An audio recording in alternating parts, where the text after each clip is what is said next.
Time for some news, of which there is some Star Wars related, some not Star Wars related, but all related to science fiction Good. and the like, and cinema in general. Interesting, you spoke before the break about Ghostbusters Frozen Empire. Yes. Oh, not really that interesting because I knew you were going to do it. But interestingly, we've had multiple conversations about the future of cinema and its general health and all that kind of thing, and where sort of the direction it's heading in, and hope can it survive and all that kind of thing, and what's getting greenlit and what's not getting greenlit. Interestingly, it would appear, based upon at least releases in the last month or so, that it's in fairly rude health and is doing okay. We know about Dune Part 2, which millions and billions by now. Not quite a billion, no. So obviously 190 million to make it. It's, as of last week, 628 million. Nice. So doing very nicely. Ghostbusters Frozen Empire ticking along okay after a few weeks. That's now surpassed its budget, which was 100 million. It's now 109. Okay. Interestingly, though, Godzilla X Kong. Yes. I don't know if there's a way you're supposed to say that. Is it Godzilla X Kong? Well, I guess because it's not a versus thing, is it? No. It's not multiplied by Kong. Godzilla multiplied by Kong. Maybe it is. Maybe they make and they produce twins. Yeah. Well, if you see the trailer, there are baby Kongs in it. Yeah. Maybe that's it. Maybe. Either way, maybe we should just go and see it and we'll find this out. Yeah. So the budget for that reported budget was $135 million. Mm-hmm. Yeah. Already in the box office, $202 million. Wowzers. Yeah. Joe, that came out the day after my planned visit to the cinema to watch Ghostbusters, and I almost certainly would have rather have seen Godzilla multiplied by Kong. So, and it only had, like, if I'm right in saying, I think did it come out on Friday? It came out on Friday last week, yeah. Yeah, so it's basically barely a week. Yeah, like a very short opening weekend. Yeah. And it already made $200 million. So nearly doubled its budget already. And I mean, I don't know how big these markets are, but I assume they're quite big markets. It's not yet come out in France, Germany, or Japan. Well, I don't know how. I don't know how Japan receive Gojira films nowadays. Whether they're just fed up of it. They're like the Hollywoods. That was ours. Fucking bastards. Gave that to the world. Exactly. Give us some credit. You put bloody King Kong in it. Yeah, we just put anything in it. If I'm right in saying this one's got like neon. This Godzilla version's got like neon pink lights on it and stuff. Oh yeah. Radioactive. It's always been radioactive. Yeah, I know, but like it hasn't glowed pink. It was always kind of purpley pink. Well, I think it's a she technically. Right. Sorry. So you know, my misogyny coming out there. Yeah. Please don't assume that all giant monsters are men. All giant monsters are men. I'd say that's a good way to. That's flattering.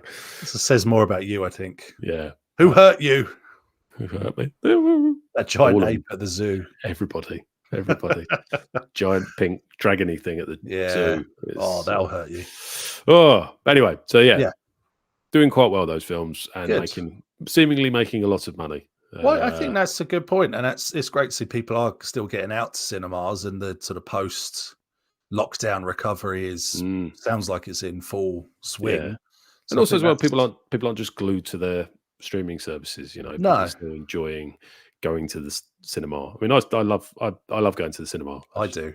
I just don't like it when other people are there. Yeah, exactly. Try and pick that show in where you know there's going to be no one else there. Exactly. It's like 9 a.m. on a Wednesday or something. Yep. Oh, indeed. Flexible working at its beautiful. Best. Yes. Oh, I'll take my laptop in with me. It's like I can chat. This isn't at all distracting for anyone sat near me. Like, guys, you just got to get on this Teams call, okay?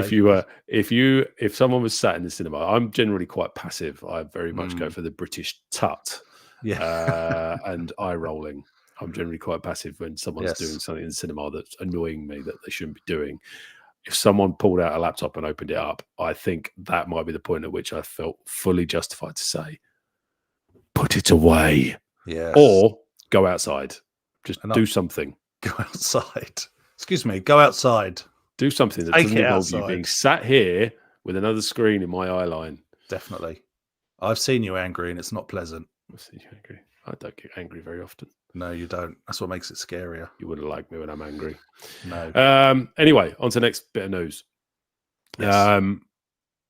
Fantastic Four. There is going to be a new one. Great. Which I think we knew about already. Yeah. Great. Yeah. I believe this is maybe now the third iteration. Do you know, I don't think I've seen either of the others. I saw the first one. The first one wasn't bad, actually, because the first one was like it was, as much as it's Marvel, it was like pre-Marvel. Before all that. Pre the Marvel that we know now. Yeah. Did it have Jessica Alba in it? It did have Jessica Alba. She was the Invisible Woman. And it also had Chris Evans in it. Oh, that's right. Yeah. We now know as Captain America, but he was Torch. Human Torch, yeah. And he was Flame really good. Yeah, exactly. He was really good at that. He's lucky to get 2 bites of the superhero cherry, isn't he? Yeah, maybe they were just like, we're probably not going to make any more Fantastic Four films. We're never bringing that back. And it was long enough. I think there was probably a big enough gap between that and Captain America. It was like 7 or 8 years, I would have thought, at least. Still lucky. Yeah, but yeah, he's lucky, and it was you know, it was a good film, and I didn't mind it. But they are making another one. The second one of those, I'll be honest, I watched it. Again, utterly forgettable. Was that Rise of the Silver Surfer? Oh no, you're right. That was the second one with that version of the cast. Yeah. Yes. No, that one was good. I didn't mind that. Like those 2 films together, again, didn't mind them. The cast were fairly likable. Everyone was good. Yeah. Rise of the Silver Surfer was okay. Yeah. Right. Yeah, but then there was a third film which was a reboot. Okay. A new cut. Everyone was new. Which again, yeah, that was utterly forgettable. I couldn't tell you much about that one. This one though, I have some high hopes for it. Okay, because there's the news that's come out this week. There's a actress, Julia Garner, who's going to play the Silver Surfer. Oh, so right, they're bringing Silver Surfer back. Yes, Silver Surfer's going to be there. Okay. Julia Garner, you may know her or you may not. I'm going to assume you did not watch this series on Netflix called Inventing Anna. I did not watch that, no. It's good. It's good. It might not be up your street. What are you trying to say? I don't know. You're ignorant. No, it's based on a true story. No. It was based on a true story of basically a young German woman who went to live in New York and managed to convince an enormous number of people that she was incredibly wealthy and an heiress to this to an oligarch. Oh right. And essentially managed to con some very, very wealthy people out of lots of money. Nice. Based upon a true story. It's a good watch, and you should, if you ever get around to some time where you've got nothing else to watch, give it a look. Okay. Anyway, so she's going to be in it. She's a very good screen presence. Joining her, among others, will also be Pedro Pascal. Excellent. He's indeed Mandalorian himself. So he's going to be. He is going to be. No, he's going to be the Doctor, whose name is Doctor Fantastic. Something like that. That would make sense. I might have made that up. No, but I can't remember his street name or whatever. Street name. His day name. K Dizzle. Yeah, I don't know. So he's going to be in it. It's going to be directed by Matt Shackman, who did WandaVision. Okay. Which is good. And also, the writing is going to be done by a guy called Eric Pearson, who wrote Black Widow and Thor Ragnarok. Yeah. Some promise there. Some promise indeed. And that's due for release in summer 2025, around about the same time as the new Jurassic Park film, or Jurassic World, whichever one you choose to call it. Jurassic something. Jurassic Unrequired. Anyway, welcome to Jurassic Unnecessary. Yeah, sorry, I don't mean that. It was unkind. You're so negative all the time. Absolutely. Really off-putting. Anyway, on to some Star Wars news. Couple of things. One, there's been a trailer come out today for something called Tales of the Empire. Oh, I genuinely have not heard anything about this. No, you won't have done because they only announced it today. Excellent. I know your finger is not quite that much on the pulse. No, it's usually on something else. Yeah. Tales of the Empire, which is going to be, it's very much it's basically a follow-on from Tales of the Jedi. Oh, okay. Which obviously we saw. That's a good series. I like that. It's a good series, which followed Count Dooku and Ahsoka. Oh, all sorts. Yeah, all sorts, but they are two of the key ones through parts of their life. This one, though, as I say, it's not called Tales of the Jedi. It's called Tales of the Empire. Mm-hmm. So, as you might expect, it's following some darker characters. Oh, I like this. This sounds good. Indeed. It's a 6-parter. It's going to begin on May the 4th on Disney Plus, as you might expect. Good choice. Indeed. Strange place for Star Wars to be found nowadays, but yes, we'll go with it. And it follows, among many others, Morgan Elsbeth. Oh. Follows her trajectory through whatever part of our life is. And don't think of her naturally when you think of Empire. No, but it makes sense that she would appear somewhere in that. Yeah, peripherally. Exactly. It's also going to feature a lot of other peripheral characters that will include the Grand Inquisitor, who we met in Kenobi. Yep. General Grievous. Oh, he's coming back. Mr. Kenobi. Yes, that one. Him. With his many arms and lightsabers. Excellent. So is it going to be like a jumping around timeline? I think so. I think it's going to basically start a bit like... It's going to go from prequels all the way to sequels. You think so, yeah. I think it's going to be stuff because it's also...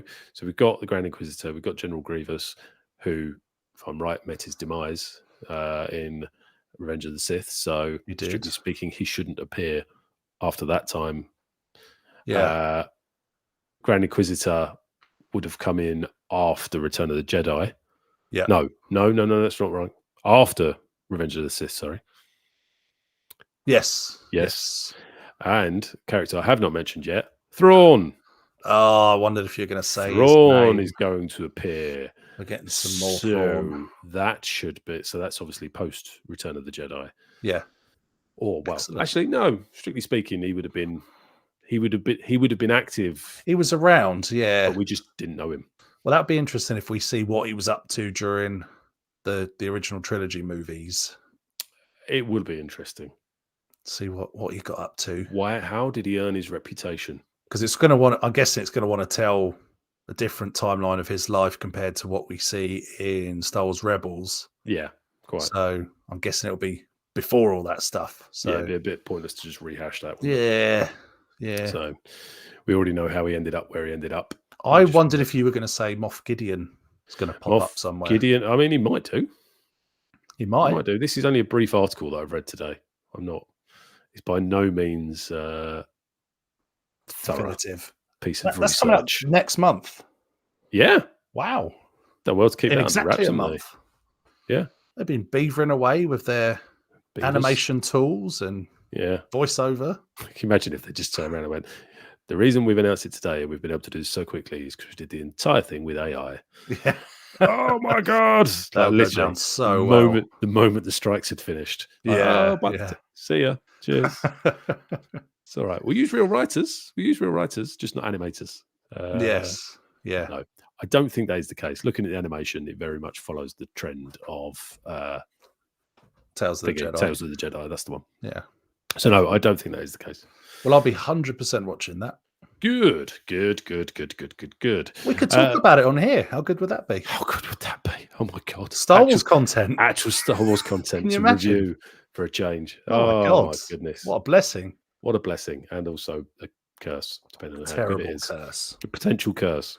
Yes. And the last bit of little bit of newsy stuff. It's not really that newsy.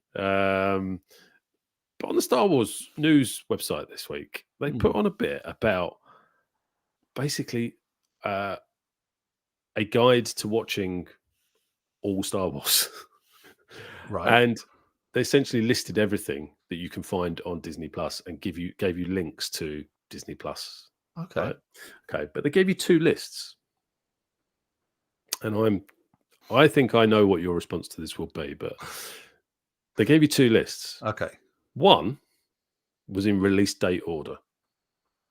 Release date order. Okay. The other one was in chronological Star Wars timeline order. Okay. And it said basically, you may want to watch them like this, or you may want to watch them like this. Okay.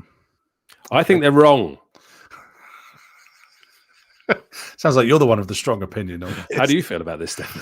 I say live and let live. Enjoy Star Wars however you want. Fuck that shit. If you've never seen Star Wars films, you start with episode 4. Yeah, no, you're right. You're basically ruining one of the greatest cinematic moments in cinema history if you start with episode 1. Yeah, because you're meant to watch the rest with the knowledge of the original trilogy, aren't you? Otherwise, you miss all the nuance and the, you know. Yes, that is. I mean, Empire's. Yeah.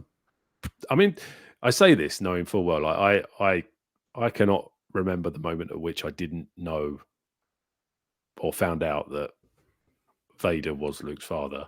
Yeah, and the film still, they didn't ruin that for me. But if you don't know that, imagine the power of that moment. Yeah, which you wouldn't have if, like, if you watch them in timeline order, you've already watched Revenge of the Sith. Yeah. The moment in A New Hope, the moment he sets foot on the Tantive 4, oh look, there's Luke and Leia's dad. Yeah. And imagine when they do the twist in Empire, you'd be like, well, why are they making such a big fuss out of this? Yeah. We've known this for 2 films. Yeah. and then in Return of the Jedi, I know, somehow I've always known. Yeah, fucking we. Yeah, we knew that fucking 4 films ago. What? Exactly. That's going to be very confusing for people. Quite. So I think you've got to watch them in release date order. It's just, don't get me wrong, I don't think anyone listening to this has never seen Star Wars, so it probably doesn't apply. But if you've got kids, and you've shown it to them, by God, start with number 4. Come on. Do it right. Give them a chance. But imagine being that new to Star Wars that someone shows them to you in timeline order the wrong way. Yeah. But you don't know that. You'd sort of think, God, after the 3rd film, did they like slash the budget or something? What happened? Oh my God. Well, I mean, the films are much better, but the special effects really went downhill after the 3rd film, didn't they? Oh, the haircut. Why did they go from having like these modern haircuts to like looking like they're in the 70s? Why'd they go for this weird retro feel for the middle films? Yeah, and then fair enough. They pick it up again for the sequels. Like they're very modern, but the films are terrible. Films are awful. But then are they awful? No, they are awful. Oh no, they are. Let's be clear. They are awful. Yeah, they're pretty bad. So yeah, that was an article that caught my attention, and I thought it was worth discussing because I didn't think it. I don't think anyone who works for StarWars.com should be writing articles like that, and I demand that they be fired.